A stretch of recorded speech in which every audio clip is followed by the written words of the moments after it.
To our final night of senior project presentations. First, I would like to ask you all to please silence or turn off your cell phones so that they do not disturb our speakers. My name is Michaela Klippenstein, and I will be your Master of Ceremonies for tonight. And now I would like to introduce our teacher, Mr. Dylan Odner.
All right, without further ado, please help me welcome our first speaker, Nora Connolly.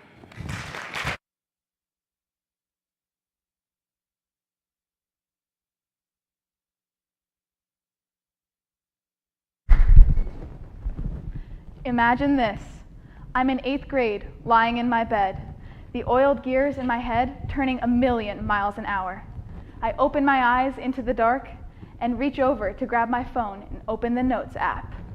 The screen shines brightly into my squinting eyes as I type out the thought that had been keeping me up and occupying my mind for days. Unite charities and make biggest impact possible. One goal.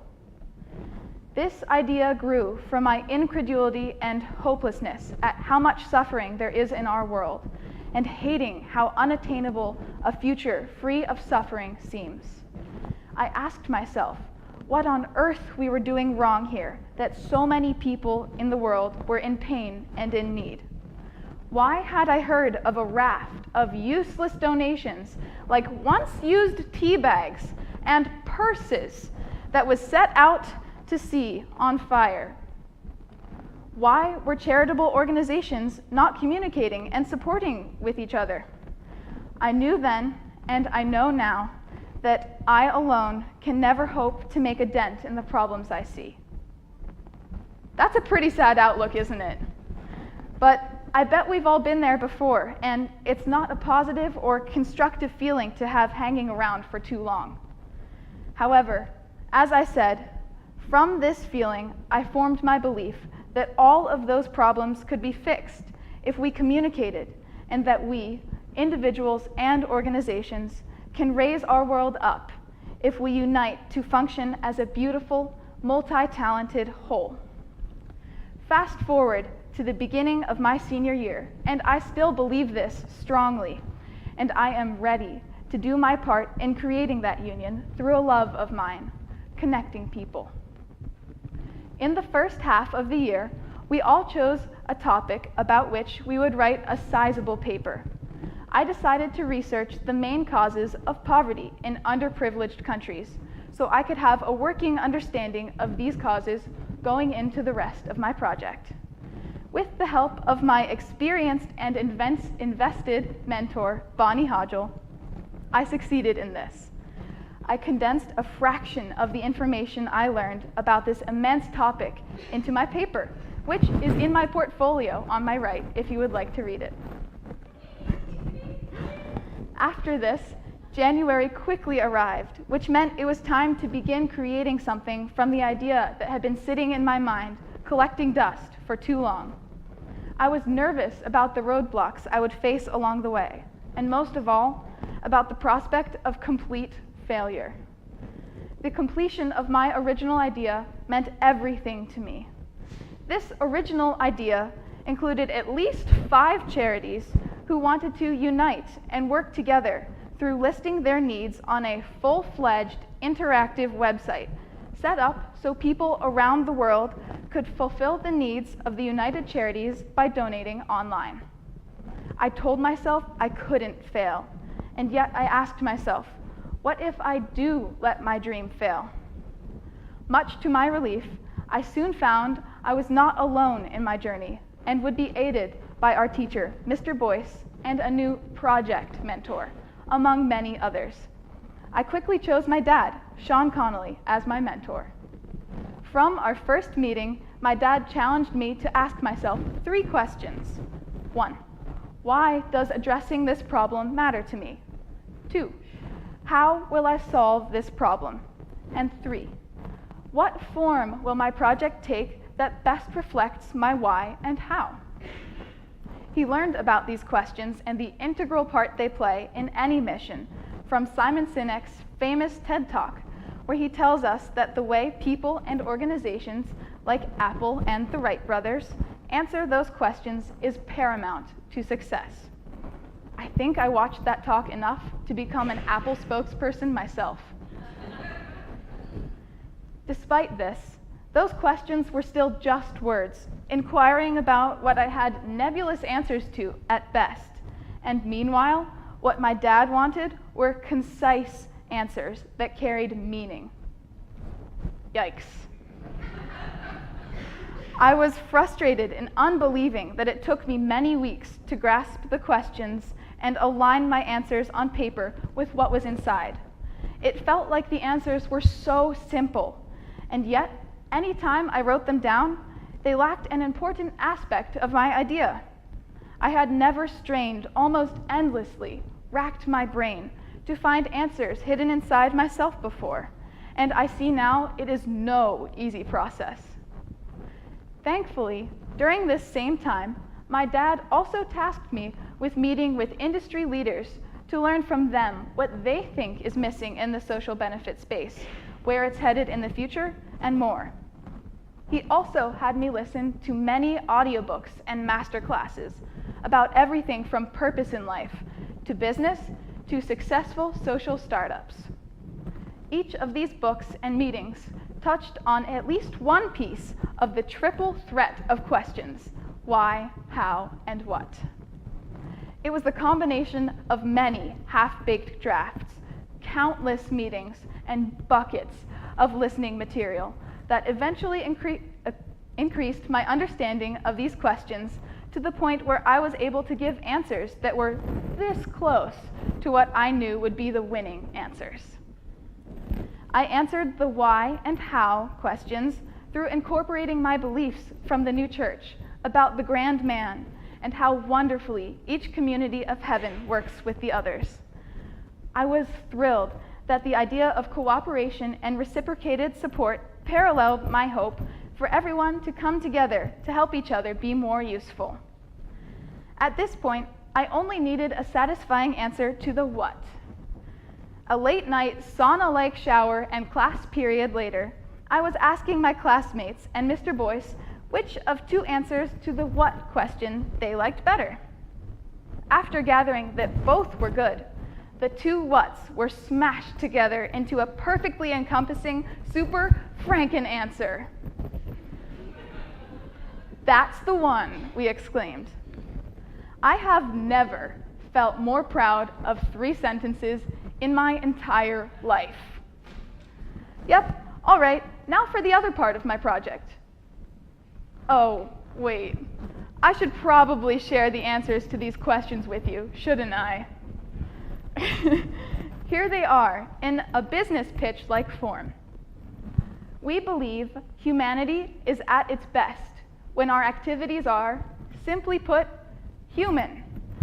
Just like the various cooperating systems of the body work together to support and sustain us, we, people and organizations, function better when we work together. We, at Better Together, offer organizations forward-thinking relationships and a website where they can share their needs, which offers people a convenient and trustworthy place to donate. After researching what achieving that would require, I found that the mission I was embarking on would take me much more than a year. That was a blow to my high expectations and very humbling. I had to let go of my initial and somewhat prideful aspirations and force myself to be okay with a step 1 to work on for the rest of the year. I moved forward, searching myself for another what that was in line with my same why and how. I learned that there are many ways our purposes can manifest themselves, and I was glad to find another, slightly smaller what with my dad's guidance, sending out a podcast and a newsletter. Through these, I discuss with 2 guests the importance of working together and how each person's why fits into a greater whole of service to others. My hope is to spark discussion and thought about how we all have our own niche purposes that fit together to create a well-oiled machine of love and use. These podcast discussions are similar to what will be happening in the future of Better Together, when forward-thinking organizations come together to share their purposes, verify their holistic approaches, and discover ways to work together.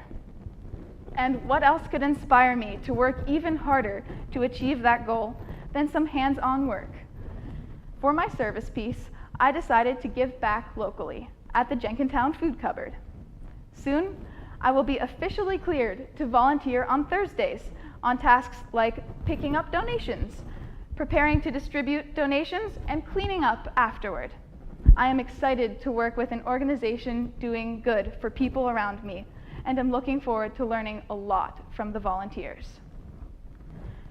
Though the podcast and newsletter and website that I have created are not the senior project product I anticipated, I could not be happier with how they turned out.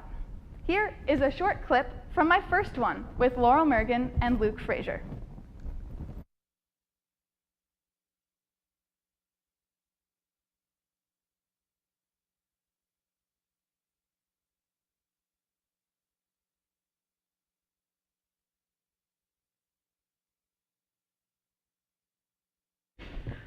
Under the input on the,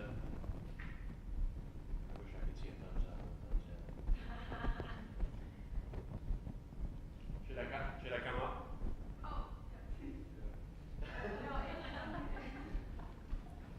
Wait, it's unmuted? Okay, we're good. We're gonna play the clip now. Oh. Maybe it's not.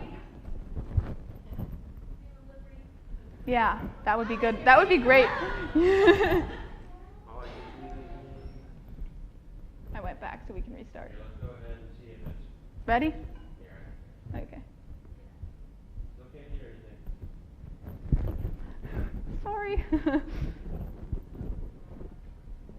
What can I say? I'm an unprepared student.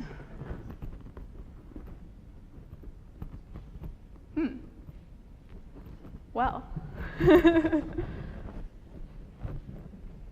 We'll just keep waiting here until you can actually hear that me talk. Well, we actually have Laurel and Luke here, so maybe we could just we could just recreate the whole thing, right? Like that wouldn't be too hard. Little chairs. Grab some water while we're waiting. Oh, nice. There it is. Oh, now my remote isn't working. I'm gonna go over here.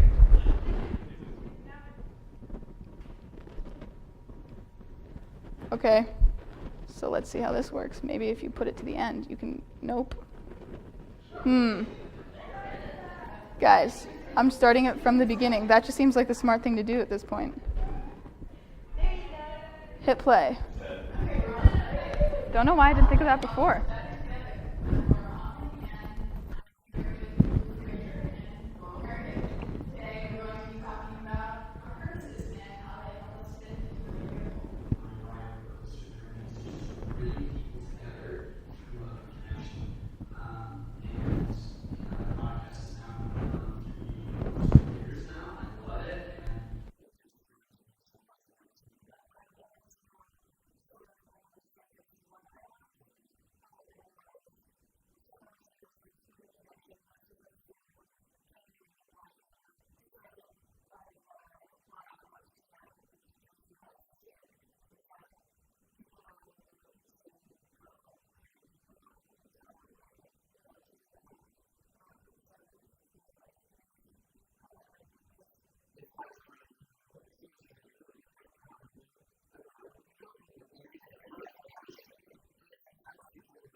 Let's see if I can click. I can't click.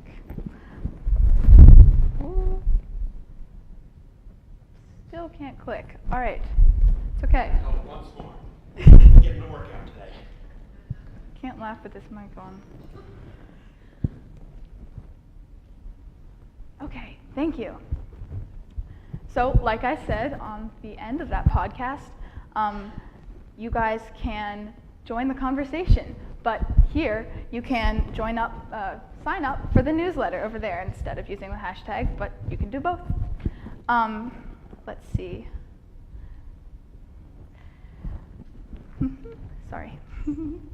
Oh, you can also visit the Better Together website at nvconnolly.wixsite.com, which will soon be bettertogether.is. I am filled with gratitude for this class and for all the people who supported and encouraged me on my journey. From asking questions in interview meetings with people who have experience in the social benefit area to asking my classmates, hey, can you tell me what you think I'm saying here? There have been kind, thoughtful people ready to help me at every step. I would not have been able to succeed without them this year.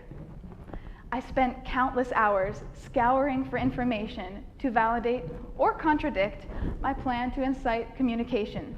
I searched deep within myself for answers to foundational questions about my own purpose, and even faced down my fear of failure. If this Nora were to go back in time and tell the Nora at the beginning of Senior Project that she had formed 3 sentences and produced 1 podcast newsletter duo, she would have been pretty disappointed. I came into this year with my usual high expectations, afraid to be let down. Greater than throwing together the exact and unproven idea that I had in 8th grade and refusing to adapt or change it was building a meaningful and lasting foundation for the rest of Better Together. I knew going into the year that continuing what I start here is what I want to do for the rest of my life. So I am proud to say I am not upset about giving up my original, rather naive plan in exchange for the validation and experience I have gained this year. I have 1 year of success and learning under my belt now, and am ready to move forward with my project. This was just the beginning.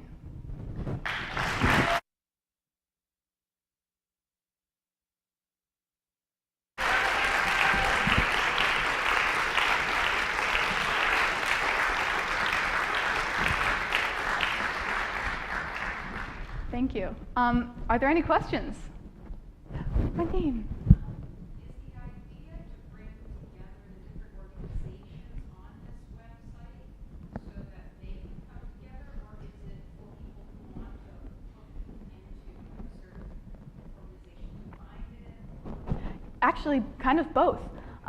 The idea would be that on the kind of invisible to most people side of things, we'd have a group of leaders from, oh, oops, I forgot to ask her, say her question. Her question was, what is the purpose of this website? Is it to join organizations together or to help people find them? And my answer to that is that it's kind of both. The organizations will be joining together by meeting behind the scenes with each other and talking about how to verify their holistic approaches, like include everyone and take into account the depth and severity of problems and similar things. But also on the front end of things, the website that I have in mind will list the needs of those organizations, and people like us will be able to say, hey, I have an extra $5, and go to that website and see that this one organization that donates to schools is in need of pencils, and there will be a little bar graph that shows how many pencils they've had, and you can hit donate right underneath the bar graph, and you can donate $5, and that will go directly to buying however many pencils $5 corresponds to. Does that answer the question? Awesome. Do I have any other questions? Yes? Could you describe one of the meetings you attended, who you were meeting with, and what you discussed? Absolutely. Her question was, could I describe one of the meetings I attended and who I was with and what we discussed? I met with a bunch of different people. One of the ones I was most excited with was Kristen Walter, because she's the co-founder of Feel Good, and we talked about basically what she thinks the social benefit space is lacking now, where she thinks it will be in 20 or so years, and what we can do to make those be the best that we can. And I asked those questions basically exactly to many other people, including one guy I sent an email to out in San Francisco just on a whim, hoping that he would answer, because he wrote some really cool blog articles about how we should all be connecting and basically just agreeing with what I was saying. So I was very interested to see what his take on my project would be, and fun things like that. Does that answer your question? Awesome, thank you. Any more? Yeah? So I loved what you said about what you got out of this. If you were to say, choose one thing that you think was the most important lesson you learned from this, what would you say that would be? Okay, she's asking what the most important lesson I learned from this process is. I think there are just so many. It's difficult to choose, but right now I think I would say that taking your time with things is important, and not being attached to a solution that you, like, I wanted this for, since 8th grade at least. That's where it's dated in my notes, so I was like, oh, perfect, I've wanted it since then at least. But I had to learn to detach myself from that and kind of look at it from both aspects of, will this work and will this maybe not work, and kind of attack it from both ways to validate it and that was hard because that's what I wanted to do. I wanted that solution, and I got attached to that solution. But the idea that maybe that solution won't fix the problem that I originally set out to solve was a little bit hard to accept. So that was really important for me to learn. Last question. Oh, yeah, last question. My next step, great question. My next step is to make as many podcasts as I can, and learn from as many people as I can. And after that, I hope to be able to take those to organizations as proof that I know what I'm doing in connecting people about important things, and ask them if they would like to join an organization where they can connect and learn along with me, because I'm still learning, obviously, and not one to necessarily teach, but we can all learn from each other. So I would hope my next step will be a little stepping stone closer to the website that I was talking about and the group behind it. So thank you.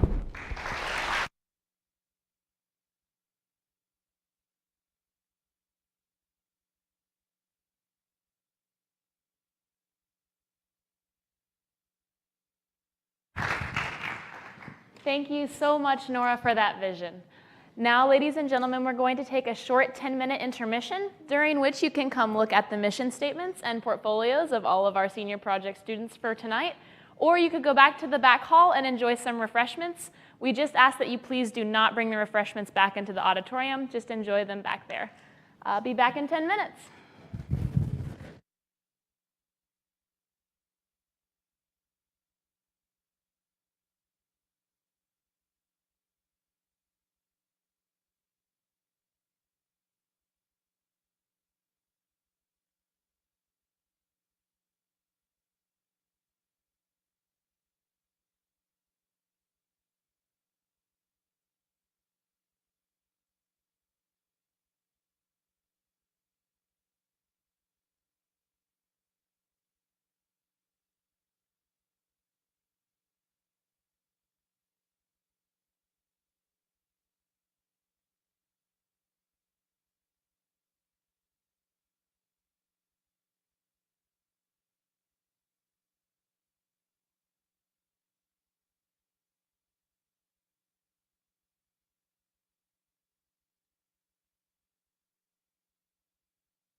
ladies and gentlemen, please make your way back to your seats. We will begin shortly.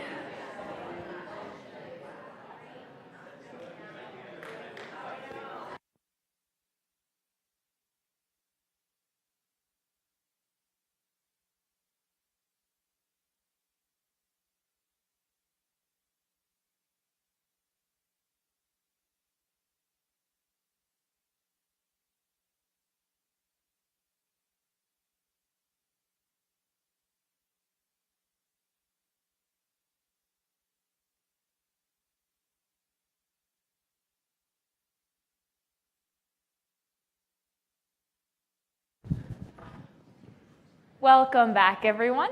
Our next presenter hails from Dubai. Please help me welcome our cowboy from the Wild East, Ben Harris.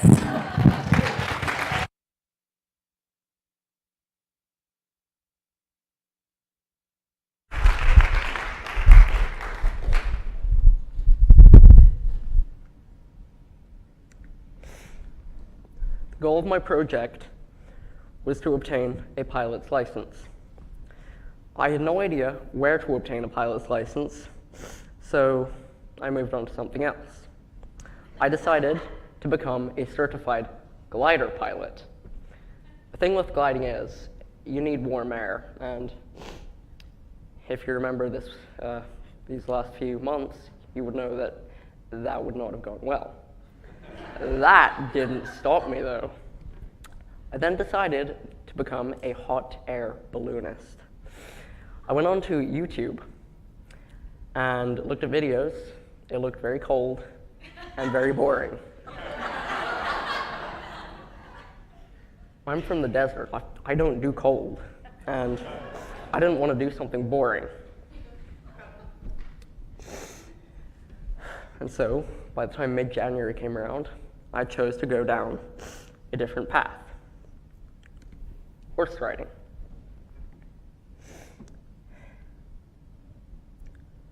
Let's fast forward to present day. We spend countless hours practicing for something that will only last minutes. Hours upon hours to perfect and polish up a complete jumping routine, the culmination of 4 months of mud, sweat, and tears. All showcased in less than 5 minutes. So why put all that effort into something that only lasts that long?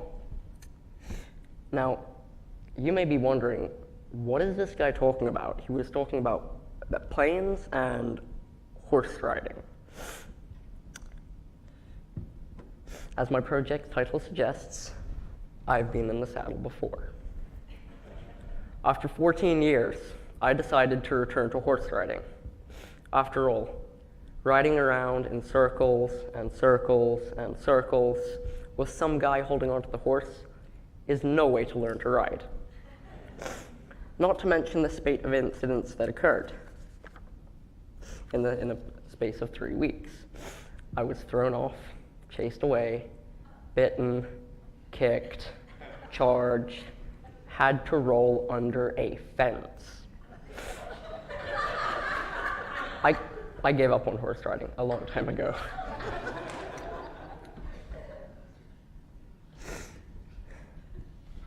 These incidents have led to a distrust in horses, as you can imagine. But then I decided that after 14 years of living in fear, I would come back to it. I quickly made the decision to try out show jumping because I really wanted to start again but do something new.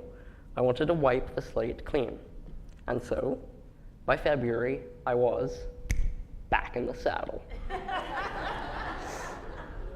I ran into a lot of problems early on. Who would teach me? Where would I learn? What kind of riding would I be doing? These added a lot of stress, but like with all my problems, I found the answer at Be Well Bakery and Cafe.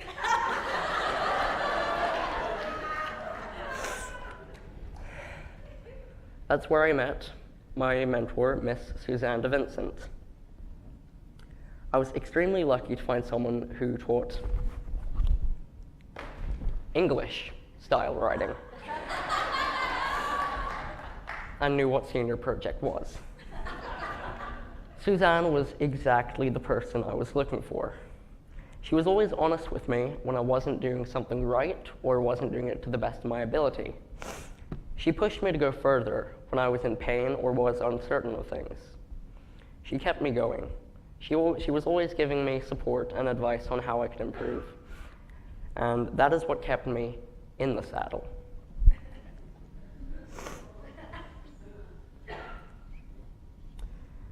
Shortly afterwards, I visited Colmsgate Farm, where I would be riding. I would also be doing my service piece there, because where better a place to do a service piece than at the place you work? 2 birds, 1 stone. That's great. I met some of the people I'd be working with at the stables, and I met my partner in this journey. Her name is Curly. She's beautiful. Like all sports, riding starts with the basics of how to groom, brush out, and tack up the horse. This was exhausting, but with the help of my tack instructor, Colmsgate Farm, with the help of my tack instructor, Emily Shapesky, I got it right over time. I found learning to steer, change direction, and walk extremely easy, the basics. I then had to learn to trot and rise with the trot to avoid getting hurt. And this position called 2-point position. It looks something like this.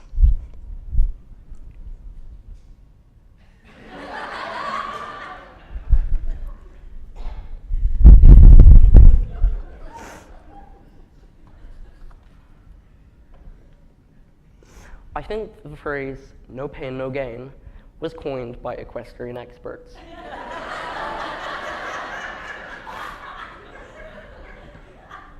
If you're not in pain, you're not doing it right. It seemed like I had trotting and 2-point down on my first go. But try holding that position when the horse is bumping up and down, and it becomes a lot more difficult.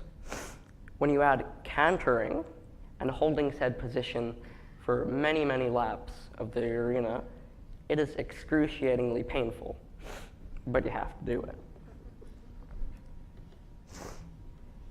Cantering and being able to canter are 2 very different things.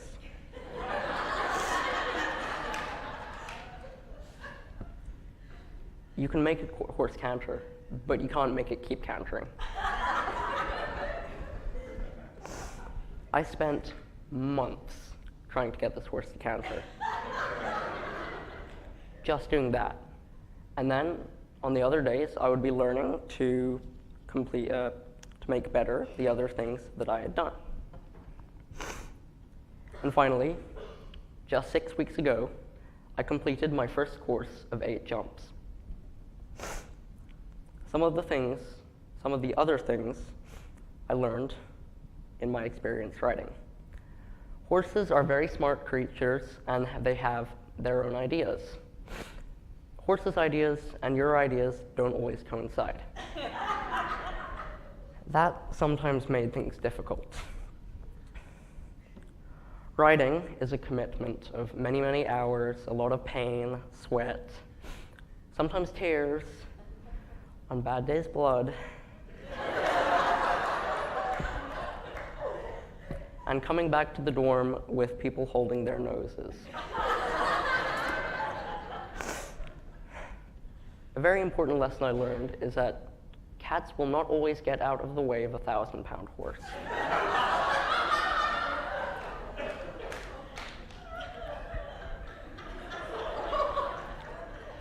I'm very sorry to say that I learned that one the hard way.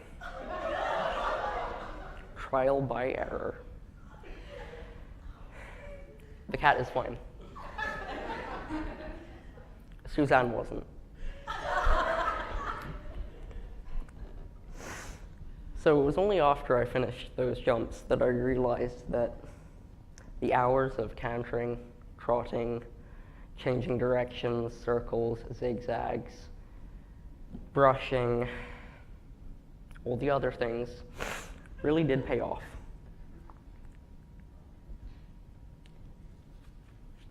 They all had an important purpose. They were the process and the great challenge that we in Senior Project strive for. I've been asked by many people why I chose to do writing, and I like to say, to be in a competition. But that wasn't the whole truth. Learning to jump was only half of my project. I also had to do a service piece, and like I said before, I figured I should do it at the place where I was working to give back to them.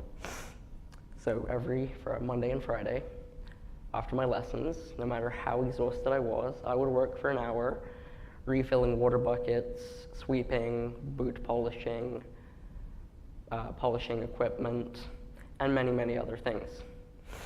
Once again, my TAC instructor, Emily Shapesky, was a great help.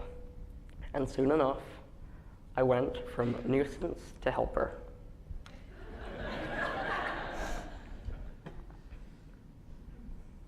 No matter how exhausted I was always happy to help because I knew that I was giving back to them and I would have been helping with my next lesson because I wouldn't have to do it then. Looking back, I've realized that I never did writing to be in a competition or win a medal or look really great in front of girls who think that's cute.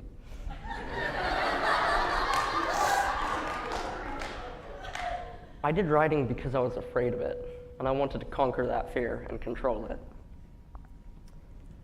If I'd quit all those years ago, for my entire childhood and teenage life and adulthood and the rest of my life, I would probably have that guilty question of, what could I have done? What should I have done? But I didn't quit, and for that reason, I have no regrets. So, why do we put all that practice into something that only lasts 5 minutes? Thank you.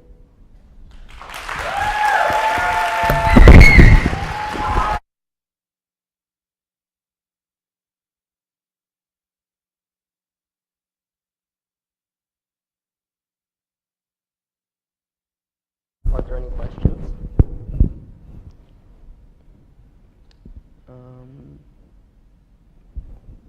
Yes, in the back. Have you ever considered barrel racing? Okay, the question was, have I ever considered barrel racing? I didn't know that was a thing, actually. Yeah. Maybe. Over there. Someone over there? No? Yes, Miss Williams. I just was wondering if you've ever considered stand-up comedy. I have 4 siblings, and they do better than I do. Sorry, her question was, have I ever considered stand-up comedy? I have. No, not really. Think about it more, Ben. You're great. Thank you. Are there any more? In the very, very back. Do you consider or are you going to pursue this in the future or have separate events or do more jumping? Okay, so the question was, am I going to pursue this in the future or have an event or continue to jump? I hope to pursue this in the future. I'm taking a gap here, so I'll definitely have time. An event, I'm not sure about because I've got very limited time. But for sure, I'll be continuing this in the future.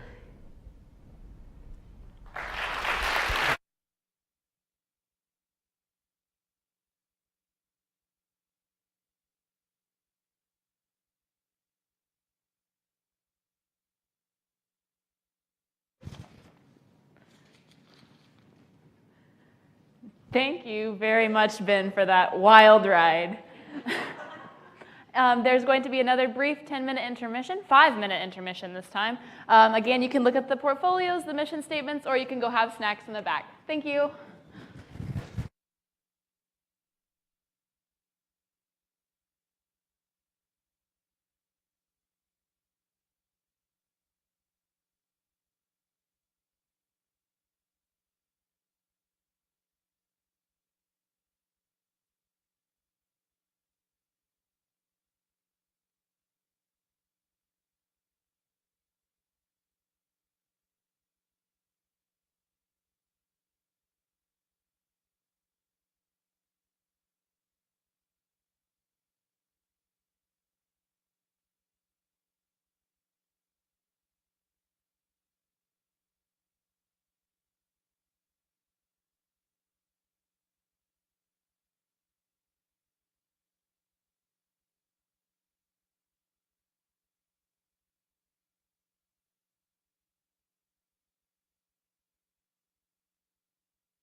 Gentlemen, please make your way back to your seats. We are going to begin shortly.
Oh, sorry about that. I think I spend a little too much time playing video games.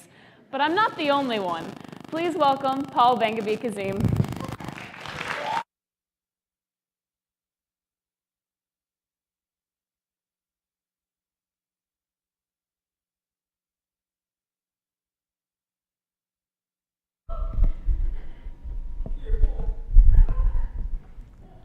My senior project was on HTML programming, which is the standard markup language for creating web pages, web applications, and development of games. I grew up playing games on web pages and playing games in general.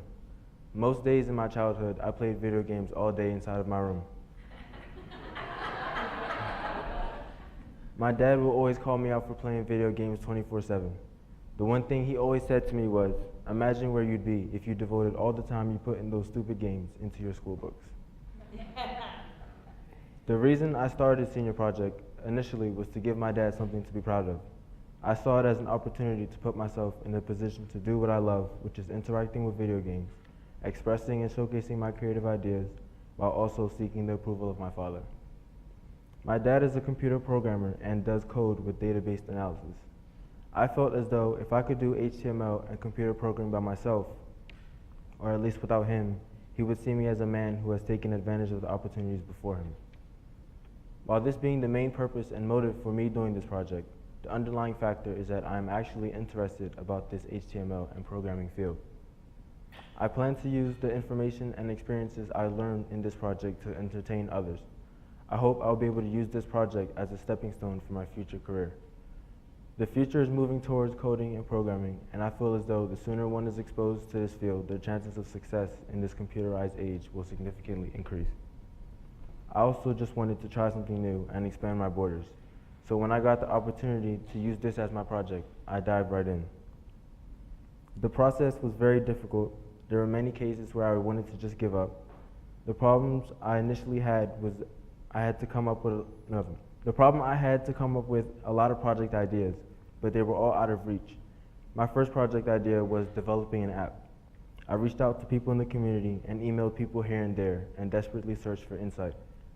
I basically didn't find anything that could teach me the process, and I didn't have access to the required software. The next project proposal was to make a short animated film, something like the cartoon ones that can be found on YouTube and stuff.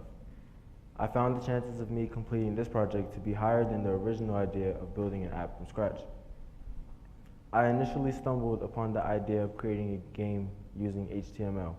I had little experience with HTML. The only experience I had with HTML was when I completed a Khan Academy JavaScript program class, and I enjoyed that. I figured that creating a game using HTML wouldn't be that hard. It was still a challenge, but it was a challenge that I could overcome because I had enough resources to do so. After searching for help, I was given the w3schools.com site to use in order to practice programming. Some things to add for my list of problems was that it took me a while to make the storyline of the game.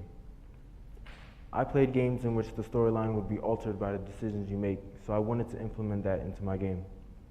With the development of a game, I needed a service piece. The service piece for my project was to email Bernathen Church School and propose my idea to them. I plan on sending them the link to the game and informing them on how the game can be used and incorporated into their lesson plans. In life, I felt as though my game can be incorporated into a lesson plan because the game itself is controlled by the choices that the player makes. In life, we are all in our own game. Our job is to make choices that will lead us to the right path that will ultimately alter our future. It can teach us that even as a child, if you make certain decisions here and there, they will either open or shut many opportunities for you in the future. Another reason I planned this as my service piece is because I'm a very quiet person and I do not like to make things public. So this service piece allowed me to present my idea while also remaining in a comfortable position. I would like to give credit to my mentor for a lot of the work I did in my project. Dr. Neil Simonetti was my mentor for senior project. I initially reached out to him after reading his bio on the list of recommended mentors. The part of his bio that intrigued me and caught my eye was that he worked in the computer field and was a professor at the college. I saw this as a win-win scenario because 1, he was a professor in the field of my project, and 2, he worked at the college, which was accessible to me at any time. I talked about the ideas and I had realized I had picked the best mentor for me. Initially, I wanted a mentor that would be distant, but I knew that wasn't good for me. All in all, I enjoyed Dr. Simonetti as my mentor. One of the main reasons were because he reflected my behavior. So if I did not reach out to him and make the effort to keep him up to date, then neither did he. He made me feel like an adult, meaning I had the power to grow up and take responsibility for the project that I wanted to do. When I didn't feel like working, that was on me, because at the end of the day, I would be hurting my own project and not his. Things were no longer going to be given to me on a silver platter, and I thank Dr. Simonetti for that. My challenges in this project was high school, procrastination, motivation, and the game itself.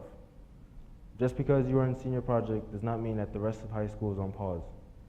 I struggled to manage my time with the project, school, preparation for college, and etc.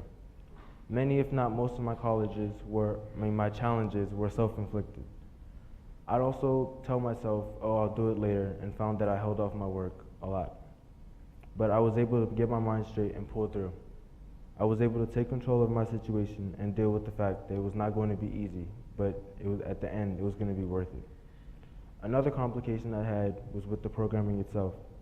I did not have the appropriate software, or at least the software that the more experienced programmers had. So I ended up writing all the code on the Windows Notes application and had to figure out how to display it as a web page. Also, when I started programming, I found that I had lost myself into the project. There were times where I missed dinner trying to solve problems I had with the code. One story in particular was where I nearly finished the storyline. I tried to run the program and it wouldn't work. I was devoted to figuring it out because I had worked on it all day and I wanted to feel like I had completed it. I sat on the computer hour after hour trying to figure out what was wrong. At 1 o'clock in the morning, I realized what the problem was. The problem was the letter N in one of the lines of code was lowercase instead of uppercase. I had many experiences like this. For example, there was another time where I misplaced the line of code, which ended up overriding all the other below, and had to spend hours figuring out what was going on. In conclusion, I had a great time with my game. When I finished the game, I sent it to my dad, and he was proud of the work I had done. I hope this is the first step, and I'm glad I was able to take the first step here in senior project. Thank you.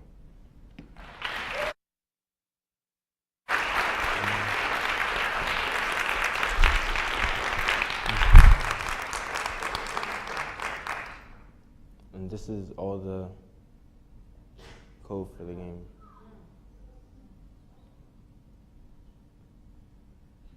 And this is the night I stayed up all night and I couldn't figure out what was going on is because this was an uppercase letter.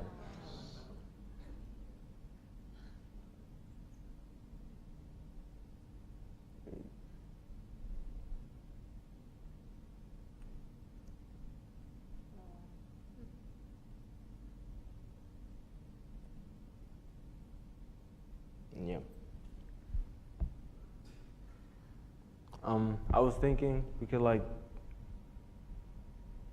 the game is based, like you have two decisions, and I was thinking as the audience, you could come, I'll read the prompt, and then you can come up with a decision, and then we'll like follow the path to the game to see whether we win or lose.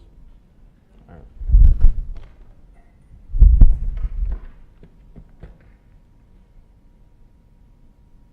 You live in a world infested by zombies. Society as you know it has fallen apart, and people's conditions have been getting worse. Walkers live amongst you, picking off the weakest members of society. You live with your 4 sisters, Chloe, Layla, Gabriella, Taylor.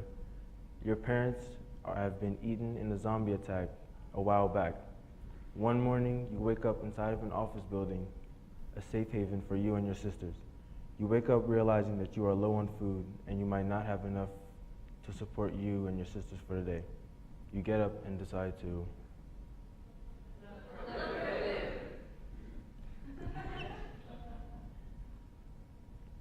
You come back with 5 large cans of beans, enough food for you and your sisters, but you return to one of your sisters, Chloe, being eaten alive by a walker. You reach inside of your bag to grab a gun. What do you do next?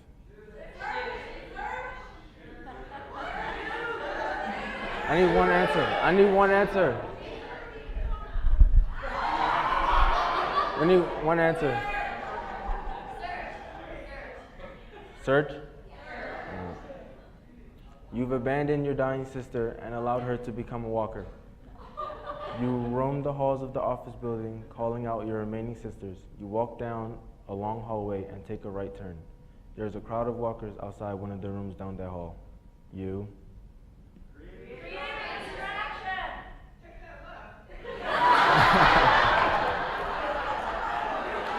What's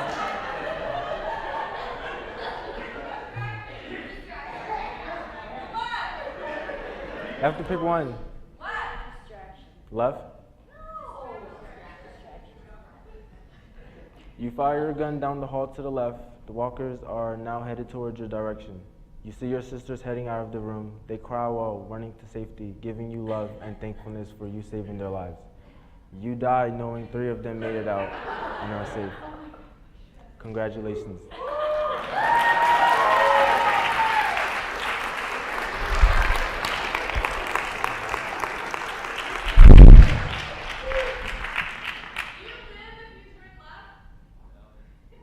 You can do it again.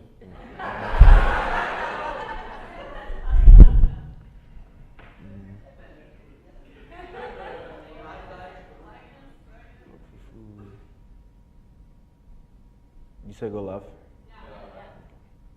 You walk and take a left. As you walk, you hear a sharp scream coming from the direction of the walkers. You take a few more steps and realize that your scream is just coming from your sister. And you run back to find that the walkers broke into the room and have gotten hold of your sister Layla. You helplessly watch your sister being devoured.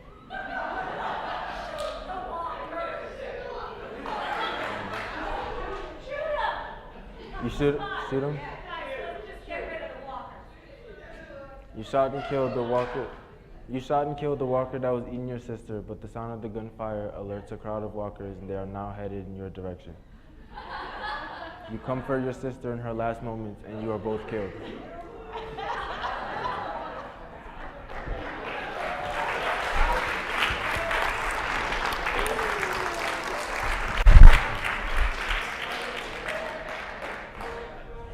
You have any questions?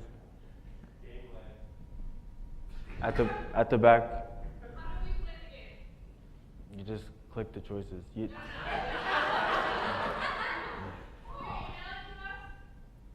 I don't know, like, I thought I could, but you have to put it on some kind of server, and that's a lot of work, and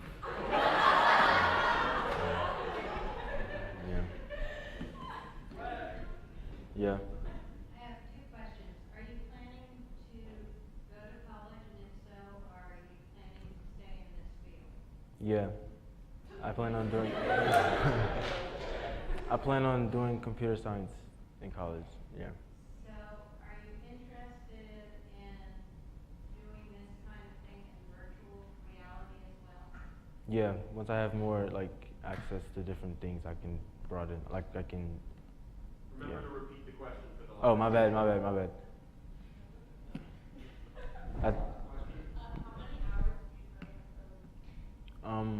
A lot. 'Cause, no, especially, I mean, the question was, how many hours did I spend on the code? It was a lot, because there was times where, like, you know, the lowercase letter, I was sitting there trying to figure out what was going on. And I erased everything, copied and pasted it, and I emailed my mentor at like 2 o'clock in the morning trying to figure out what was going on, but yeah, so it was a lot. And wait, one more, in the back. I have 4 sisters.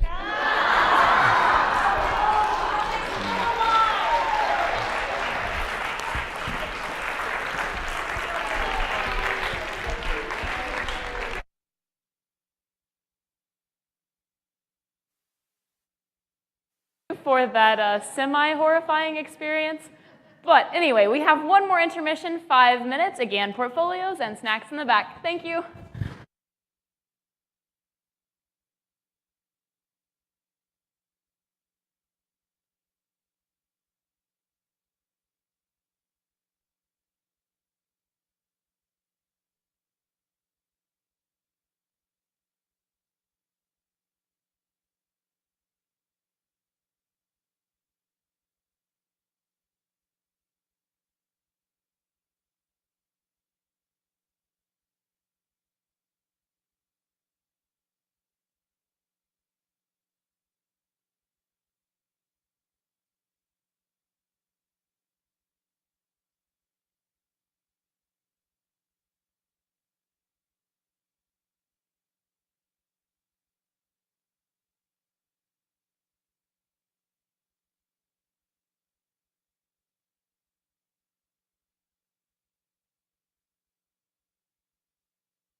Ladies and gentlemen, please take your seats. We will be beginning shortly.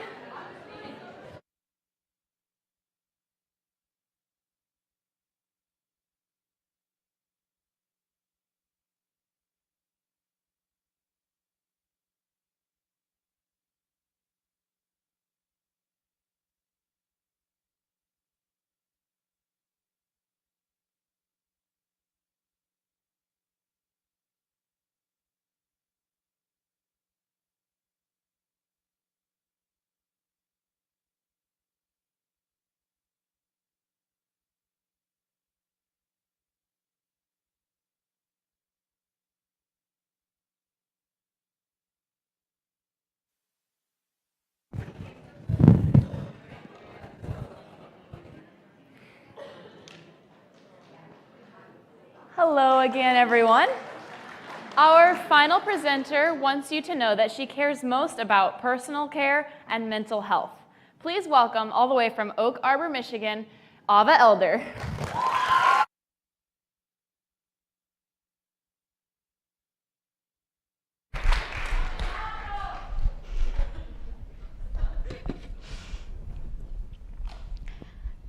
We all know those people, those dark-minded people, those depressed people. We hear whispers flutter by about how she used to hurt herself or how he is so depressed. I would like to tell this audience that I am one of those people. I experienced a 6-month period of very critical suicidal depression when I was 14. It took intensive therapy and much needed medication for me to be even willing to do anything than come home and lie on the bathroom floor. For those 6 months, I qualified as a danger to myself. Let me clarify what I mean by danger to myself, because I would like to be very direct with what I'm saying. This means that I struggled with very serious self-harm issues for all 6 of those months. I feel it is important for me to be direct with this topic because although it is scary, I don't fear talking about it, and I don't think you should either. Don't get me wrong, people self-harming is the scariest thing in the world, and it is crushing to see someone you love struggling with it. But the conversation around the topic is important and should not be feared. Mental health is a vulnerable topic, so I feel it is only right that I share this vulnerable story about myself with you. But I have to be honest. Those last sentences I have wrote and rewritten, deleted and altered many times. Through this process, I realized that I still have a lot of fear in what I've been through. The stigma is not gone, and the stigma will never be gone. It really is hard to talk about what you've been through as an individual when it comes to mental health related topics because the truth is, it's not socially acceptable. That's my why. That's why I care about mental health. That's why I care about making a difference in this field. Because of the people that think it's so simplistic that someone is simply messed up because of what they suffer from. I feel no need to shame these people, only to shed light on the reality of the dire situation that is presented through mental illness. And because of the people like me, who despite feeling like they have really processed their hardships, feel a lot of fear in sharing their story. I want to share with as many people as possible the severity of the situation and how alone those suffering do feel. It is time that our society as a whole shifted our outlook on those who suffer from mental illness. So how do I go about this process? How do I expose the world around me to the hardships of mental illness? This was a really difficult question for me to answer, and at first, the answer took many different forms. I'm going to take you back to the very beginning of the year. I was beyond excited to take senior project. My siblings had all taken the class and adored it, and after all, I do have a pattern of doing everything my siblings have done. The research portion of the project was something I actually really enjoyed. I always cared a lot about mental health, but I never quite felt like I totally knew what I was talking about. I love being able to get the research to back my feelings. For instance, Here is some of the research I found. According to the American Foundation for Suicide Prevention, every day, 121 Americans commit suicide. Startlingly, for every single suicide, there is another 25 attempts. That means over the course of a single year, roughly 44,000 Americans die by suicide, and 90% of the people suffered from a diagnosable and treatable psychiatric disorder at the time of their death. Statistics like this made me that much more eager to do whatever I could to build connection and love, and to open conversations around painful topics. The woman who helped me get the research was Dr. Erica Hyatt. I'm not sad, I just love her.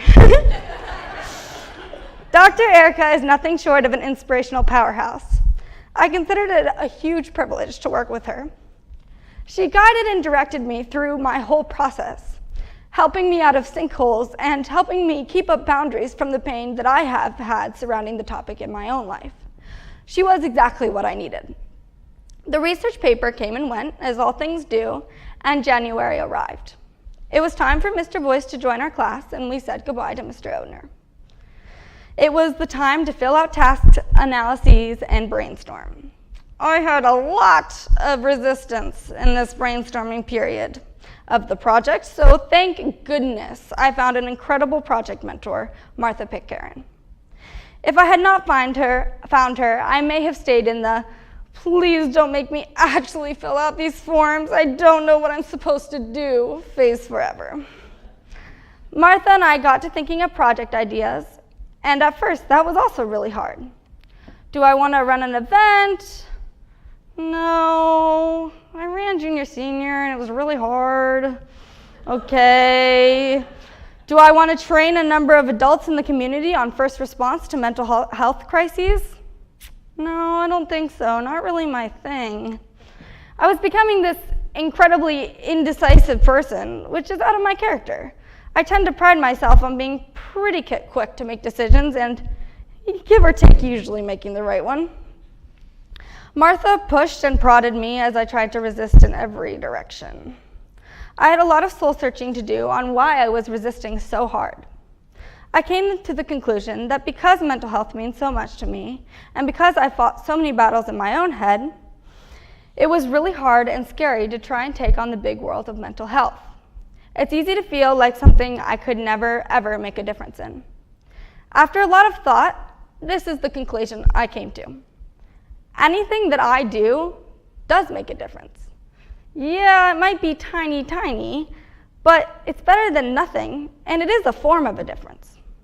I needed this mind shift to actually invest myself in my project. Once I had this healthier mindset in place, I was ready to get going. And it lined up perfectly with an idea Mr. Boyce had. He told me, "Ava, have you heard of this Finding Hope event?"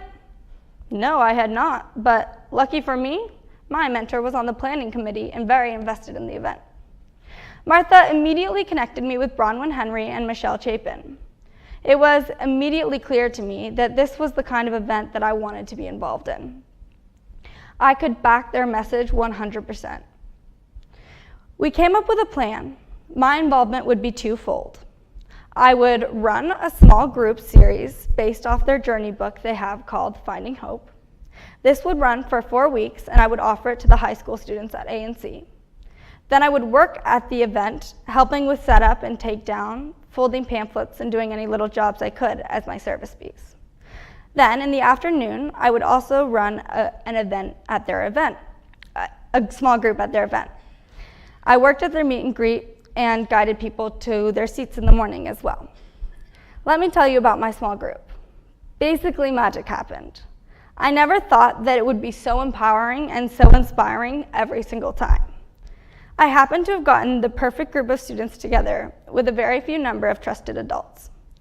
This led to pretty much the perfect space and dynamic. Space being Martha's house, and dynamic being close friends looking to understand each other and their personal mental health better. I watched it unfold as I facilitated conversations about losing parents, struggling with depression, talking about a need for therapy, talking about what they love and what they hate, talking about things they wish were different, and talking about things they plan to change. there was incredible satisfaction when on our last group, one of our members that was struggling told us that she was finally ready to get some therapy.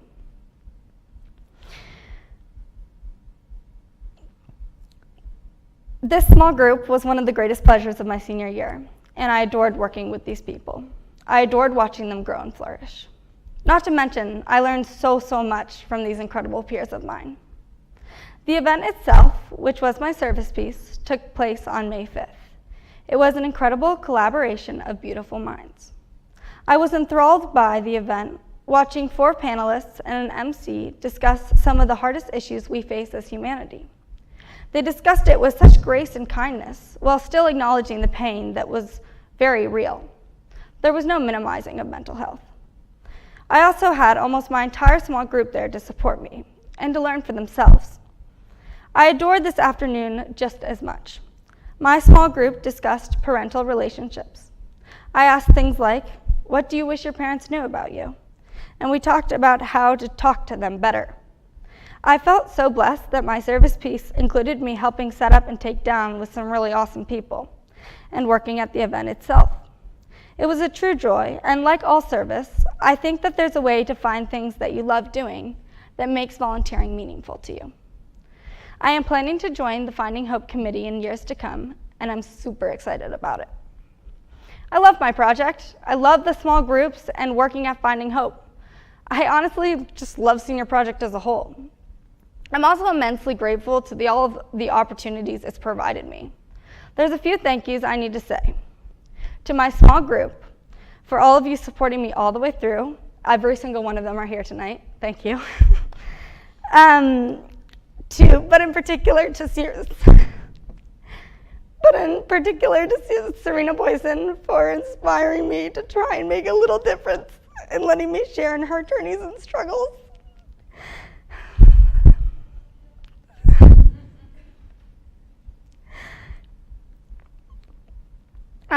To Cameron Bress for always listening to me. I can go on and on. A few mentors just separate from Senior Project, Sarah Gladish, Emily Lotta, Martha Odner, and Jess Frazier for regularly supporting me in my own sanity. They definitely do more than they know. To my sister, Danae, for everything she's done for me. It's just not measurable.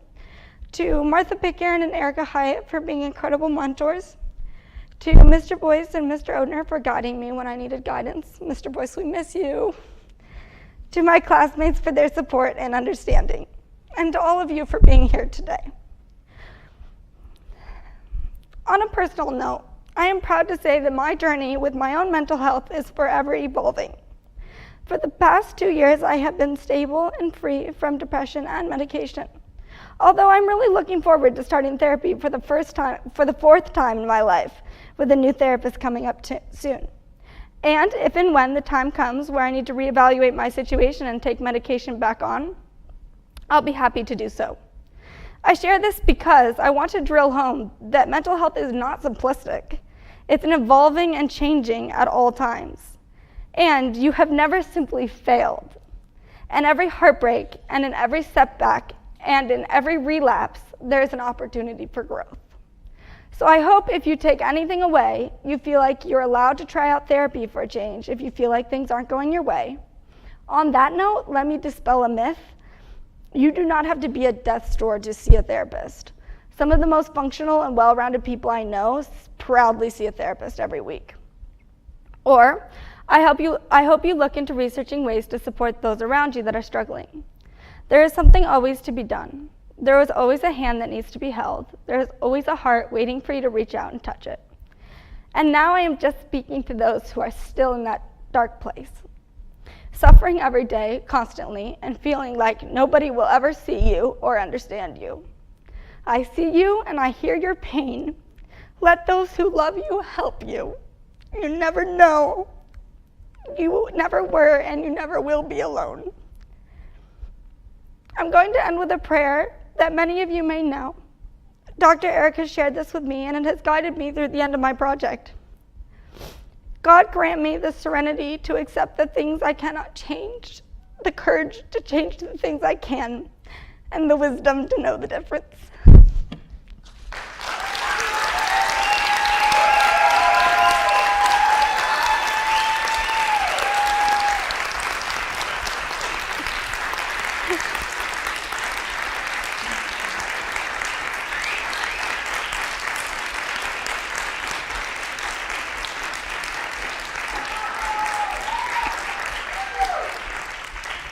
Thank you. Are there any questions? Laurel. Okay, Laurel's question was, can I differentiate between my service piece and my project? My service piece was working at the Finding Hope event with the meet and greet and with the pamphlets and with leading people to their seats and with the small group in the afternoon. So May 5th as a whole was my service piece and the night before. And my project was the 4 small groups throughout the year. Well, the spring.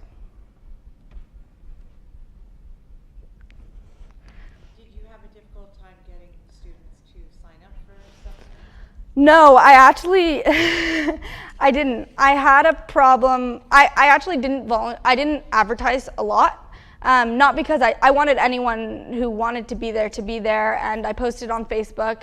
There was a couple specific people that I thought it would benefit, and then I kind of let it unfold naturally, hoping that if I did that, it would be a group of people that would be most comfortable with each other, although I really would have loved to have anyone. So it worked out with like 11?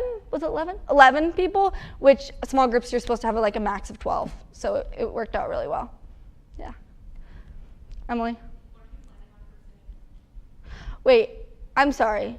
She was asking, I don't think I said it, just for what I just answered was a question about whether it was hard to find people for my small group. So that's what I was saying. And Emily is asking if I plan to, what I plan to pursue as a future career. I don't right now plan to pursue a career in psych. I plan to go into business and minor in dance. And dance is a huge has been a huge outlet for my mental stability. So that in a way is connected, but I don't see myself being able to not take my work home unless I'm really careful about it. And one of my biggest life goals is to work to live, not to live to work. So I'm trying to be very careful about the choices I make about my future, but I'm really hoping to stay connected and stay loving and plug people into each other, just maybe not as a career.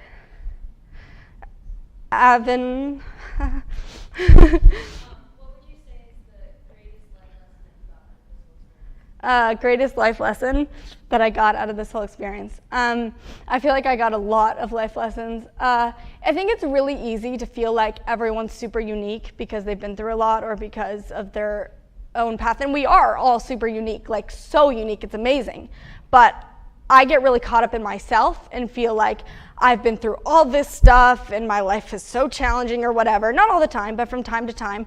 And I really, really learned that everyone is going through more than I can begin to understand. And I knew that conceptually, but I didn't see it in action. And I really saw it in action through the small groups. And I feel like it has made me more compassionate and less self-absorbed with my own issues. Ellie?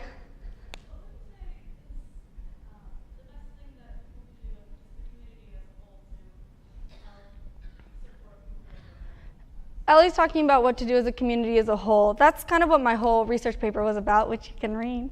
And that's such a great question, and it doesn't have a simplistic answer, but I would love to talk to anyone who would like to know more, / I know so many brilliant people with doctorates that want to tell you more too, if you want those connections. But I would just say, always, always be loving, even when it's so hard. Always be loving. Thank you.